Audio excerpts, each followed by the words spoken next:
দুইটার সময় তওবা করে লাভ নাই। একটা হচ্ছে মৌতের যন্ত্রণা শুরু হয়ে গেলে, মৃত্যুর যন্ত্রণা শুরু হয়ে গেলে আগে পা থেকে শুরু হয়ে আস্তে আস্তে গলার দিকে আসে।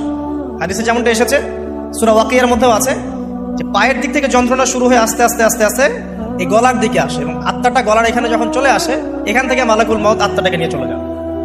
এবং চোখ দিয়ে তাকিয়ে থাকে মানুষ, রুহটা চলে গেলে মানুষ চোখ দিয়ে তাকিয়ে থাকে। দেখবেন এই কারণে মৃত ব্যক্তি তাকিয়ে থাকে, চোখ খোলা থাকে। এবং তখন আসমান থেকে সিঁড়ি নামিয়ে দেওয়া হয়, ওই সিঁড়িতে করে আত্মা চলে যাচ্ছে, ও তাকিয়ে দেখে যে আত্মা চলে যাচ্ছে। এবং মানুষ মারা যাওয়ার পরে চোখ জীবিত থাকে অনেকক্ষণ। মেডিকেল সায়েন্স যারা পড়েছে তাদেরকে জিজ্ঞাসা করবে, মানুষ ডেড হয়ে গেলেও চোখ দেখবেন আরো কয়েক ঘন্টা, হয়তো আরো নির্দিষ্ট একটা সময় পর্যন্ত চোখটা কিন্তু জীবিত থাকে।